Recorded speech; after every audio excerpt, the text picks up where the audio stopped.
Donc, je crois que les recruteurs peuvent apprendre beaucoup de choses de leurs collègues en vente ou en marketing.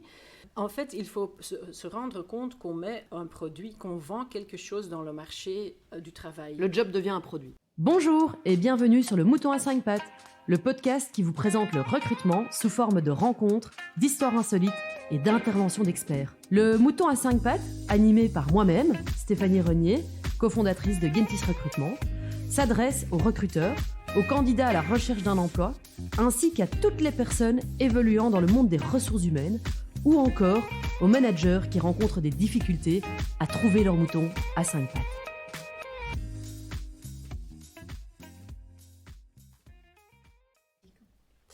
Bonjour Katerina, bienvenue à nouveau dans Le Mouton à 5 pattes.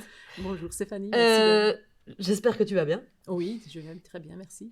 Super, alors aujourd'hui, nous allons parler de la guerre des talents.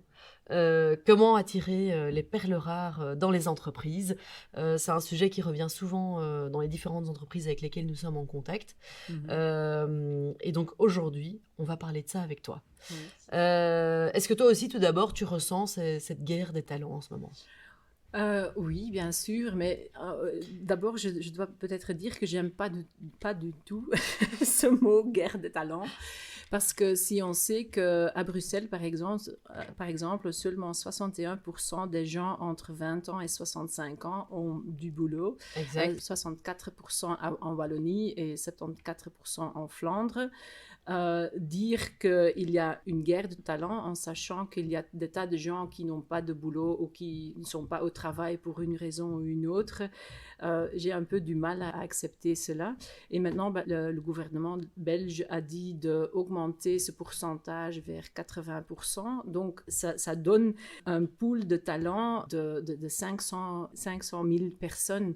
Donc, il y a une guerre de talents si on veut un certain type de candidat, mais il y a des perles rares qui ne sont pas si rares qu'on ne le croit. Les moutons à 5 pattes existent un peu partout. Absolument. Il faut juste un petit peu plus ouvrir les yeux. Oui. Alors pour toi, comment est-ce qu'on peut aujourd'hui attirer ces candidats chez nous ?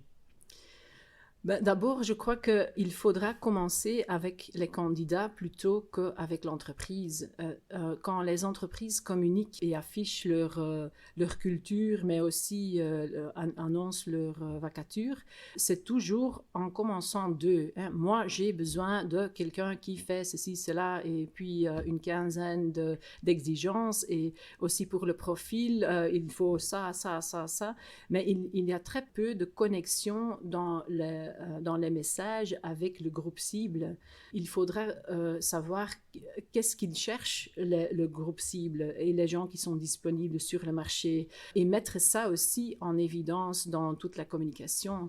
Maintenant qu'on est plus ou moins au retour au bureau, qu'est-ce qui est important pour les gens, que c'est facile d'y arriver, qu'il n'y a pas d'embouteillage, que je peux garer ma voiture, que je peux prendre le bus. À midi, est-ce qu'on mange ensemble avec l'équipe, ou est-ce que c'est chacun pour soi, ou est-ce qu'il y a un restaurant? Dans le restaurant, est-ce que je peux prendre quelque chose de végétarien, vegan, gluten-free, halal, kosher, je ne sais pas. Il y a des temps de restrictions mais si on a ce type d'information qu'on trouve nulle part, c'est important pour les gens, la nourriture, aussi quand on travaille, et aussi... Ça, c'est vrai. Oui, donc c'est ça, je trouve que c'est le plus important. Commence avec les besoins de votre groupe cible. Et pour quelqu'un du marketing, c'est évident parce que c'est ça qu'ils font tout le temps. Et quel est le groupe cible, quels sont leurs besoins.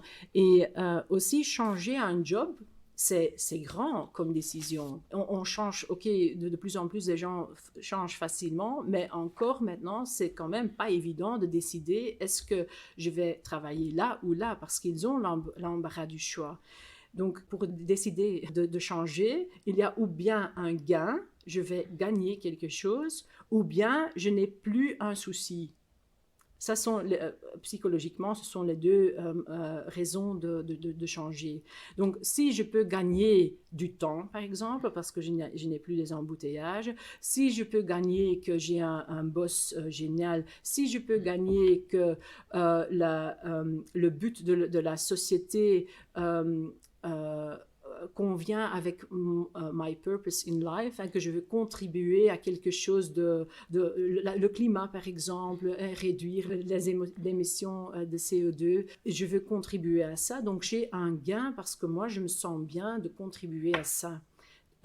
Et si je ne veux plus du micromanagement, je ne veux plus le stress des collègues que j'en ai marre, je ne veux pas mettre une cravate. Donc ça va à tous les niveaux, donc le contenu de travail, mais aussi les circonstances de travail. Tout ça fait que je décide, maintenant je vais changer le boulot ou pas. Mais ça veut dire que ce type d'information, donc pain relievers, gain creators pour les marketeers, je dois trouver cette information parce que sinon je ne peux pas prendre une décision. Non, tout à fait. Et donc en fait, parce que c'est vrai, aujourd'hui, les candidats ne recherchent plus uniquement un emploi, mais tout un environnement autour. Oui. Comme tu disais, la localisation, ou voilà, des avantages, que ce soit le manager, ou que ce soit l'alimentation, le dress code, enfin ça va avec 1000 petits facteurs différents, et on se rend compte que les recruteurs externes ou internes doivent de plus en plus être des marketeers. Absolument. Et doivent faire leur propre marketing autour des annonces par exemple. Est-ce que pour toi aujourd'hui les annonces telles qu'on les connaissait avant, elles sont révolues? Non. Avec description, les responsabilités, comme on disait, les 20 bullet points, avec vous ferez ça, vous analyserez le data, vous ferez ci et ça et ça et ça. Est-ce que maintenant, on doit arrêter ça et faire autre chose? Il faut arrêter ça. Il faut arrêter, voilà, purement et simplement. Ok. Une réponse très claire et nette. Et très intéressante, mais alors du coup, pour les recruteurs qui nous écoutent, qu'est-ce qu'on fait? On part de la page blanche, voilà, je dois publier mon annonce sur Stepstone ou Monster. Qu'est-ce que je dois écrire là-dedans? Oui, donc je crois que les recruteurs peuvent apprendre beaucoup de choses de leurs collègues en vente ou en marketing. En fait, il faut se rendre compte qu'on met un produit, qu'on vend quelque chose dans le marché du travail. Le job devient un produit. Oui, c'est exact. Un job opportunity. Donc c'est une opportunité qu'on vend, qu'on met dans le marché pour le groupe ciblé. Donc déjà, ça c'est un changement. Donc si j'entre au supermarché et il y a quelqu'un qui veut me vendre quelque chose, qu'est-ce qu'ils font? Il prend mon attention avec des couleurs vives, avec de la musique, avec de l'odeur même. Oui, les boulangeries, l'odeur du pain qui te poursuit, effectivement. Oui, et on dit, ça c'est intéressant. Et donc, j'ai l'attention. Et donc ça, les recruteurs doivent aussi prendre l'attention. Ça peut être des couleurs, des images, mais aussi juste une petite phrase. Il y a quelques entreprises qui font du bon boulot sur ça. Juste pour dire, oui, c'est ça que je veux. Déjà, en une seule phrase. Par exemple, Bol.com et Coolblue, ils font du bon boulot avec ça, que tout de suite, tu sais, oui. Par exemple, ils cherchent des gens en IT et tout de suite, et on organise votre relocation de A à Z. Ça, c'est très clair. Oui. C'est très clair. Dans une phrase, tu veux devenir IT developer? Oui, je veux bien, mais je suis au Casablanca. Non, mais nous, tout de suite, c'est dans le on s'occupe de tout. Oui, des choses comme ça. Donc maintenant, tu as mon attention. Maintenant, je continue à lire. Et puis, le deuxième pas, c'est inciter l'intérêt. Parce que, OK, je veux bien venir, mais seulement quand le job est vraiment intéressant. Donc, il faut vraiment entrer dans la tête et les drivers, les motivateurs du groupe ciblé pour être capable d'écrire un bon texte que la personne continuera à lire. Et puis, c'est créer desire, le D, donc le modèle s'appelle AIDA. Ça existe déjà depuis la fin du 19e siècle, c'est seulement pas encore découvert souvent par les ressources humaines. Pour les annonces. Mais c'est vrai, c'est vraiment très, très simple. Donc, et puis, donc, désir. Oui, tu as mon attention, j'ai l'intérêt, mais aussi je désire, je sens vraiment émotionnellement. Je veux y aller, quoi. Je veux y aller. parce que c'est ça que je veux contribuer à cette histoire.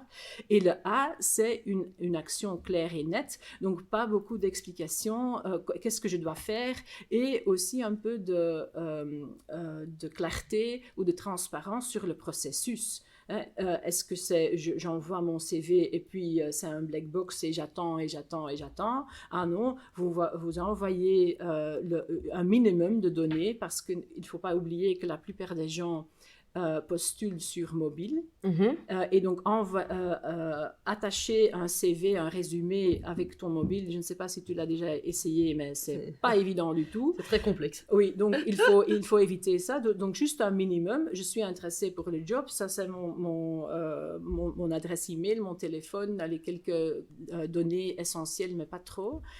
Et puis il sait, ou la personne qui a postulé sait, ah oui, j'envoie, et dans les 48 heures par exemple, vous aurez une nouvelle de nous, puis il y aura un entretien téléphonique, donc les étapes et aussi la durée, parce que les candidats ont le choix, donc il faut leur donner une estimation du temps que ça va prendre pour avoir un retour de votre part. Mais alors, par contre, évidemment, donc, quand tu dis, il y a deux choses que j'entends. La première, c'est qu'effectivement, si on met une deadline, il faut respecter l'engagement. Ah oui. Parce que ça, c'est le problème, c'est qu'on met sur une annonce, vous aurez un feedback dans les 48 heures, il faut vraiment s'y tenir pour le candidat. Oui, sinon ça va pas. Ou alors, tu mets une annonce avec nous fermons les candidatures le 15 septembre, mais on est déjà le 29 septembre. Ouais. Et donc, du coup, ça aussi, il faut faire attention de bien clôturer. Dans les coordonnées, en bas de l'annonce, pour toi, qu'est-ce qui est important d'indiquer pour les candidats? En fait, il faut faire de sorte que pour le candidat, c'est le plus simple possible. Plus simple possible. Donc, email et mobile phone. Ok, il faut mettre les deux? Ou laisser le choix que un ou deux, parce que là, de nouveau, il y a des gens qui aiment bien téléphoner, il y en a d'autres qui n'aiment pas du tout, et donc c'est la même chose pour être contacté. Il y en a peut-être qui préfèrent que vous envoyez un mail et puis vous fixez un rendez-vous, plutôt tout d'un coup, on reçoit un coup de fil de Gentis Recruitment et je suis tout à fait, je ne sais pas quoi dire. C'est ça, ok. Et qu'en est-il des lettres de motivation au final?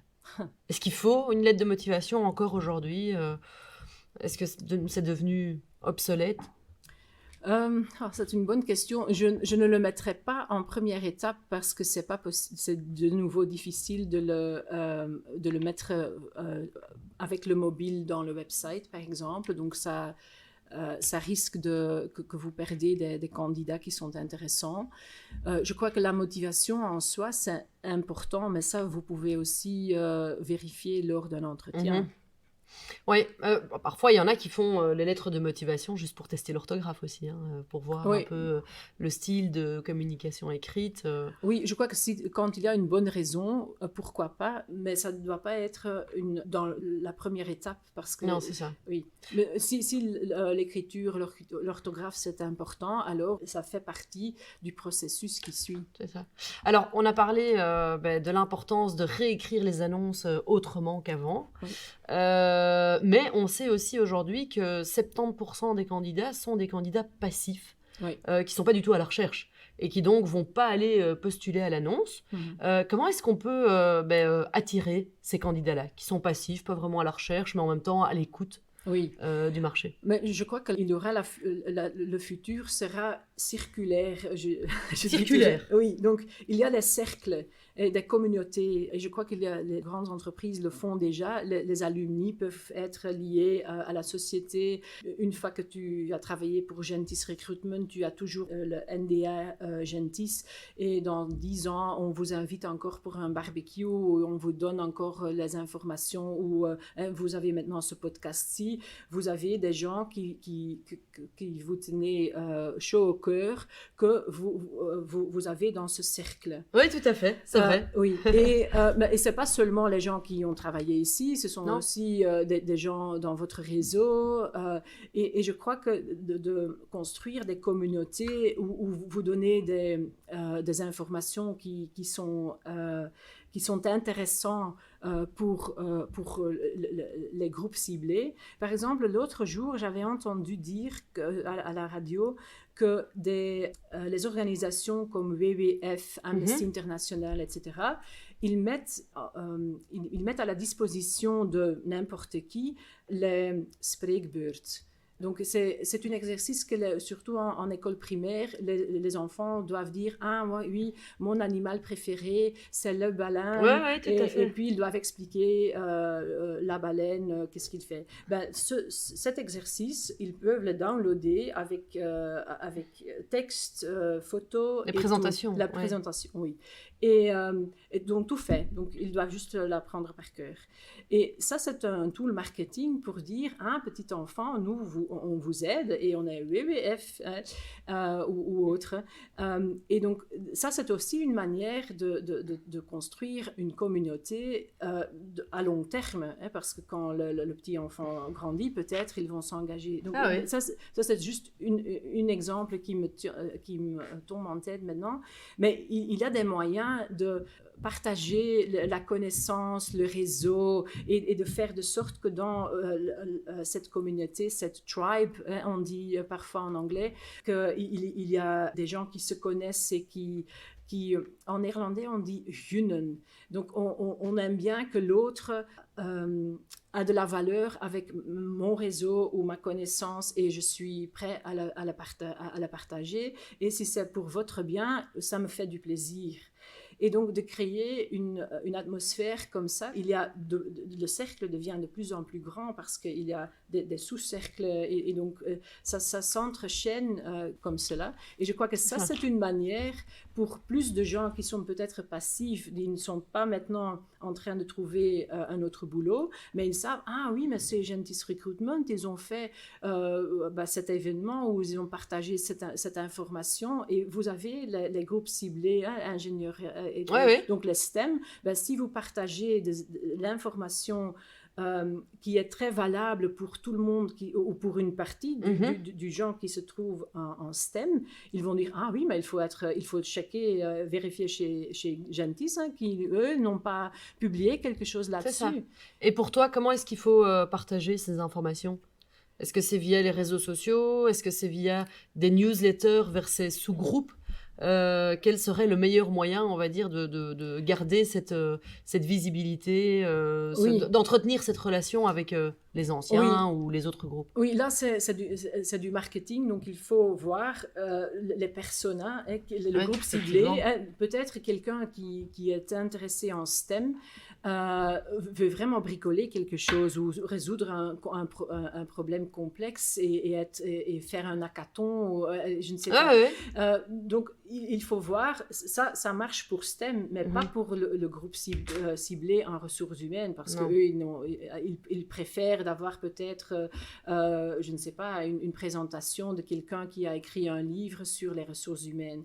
Donc là, il faudrait voir quel groupe est votre groupe cible et qu'est-ce qui marche avec eux. C'est tout comme avec les annonces, il faut commencer avec le groupe cible et voir qu'est-ce qui marche avec eux. Il y en a peut-être qui veulent faire du brainstorming, il y en a un débat, et il y en a d'autres qui disent « Ah non, juste un webinaire de temps en temps ». Donc, il faut voir ce qui marche pour les groupes et ce qui est faisable, bien sûr aussi, parce que ça prend du temps, mais je crois qu'il faut construire cela, que pas juste vous, le client et le candidat que vous contactez, êtes au courant de Gentis Recruitment, mais que le cercle devient beaucoup plus grand. C'est ça. Et donc, voilà, on a parlé des annonces à réécrire, on a parlé des sous-groupes avec qui entretenir les relations, on a parlé éventuellement de faire des webinaires, de faire du marketing.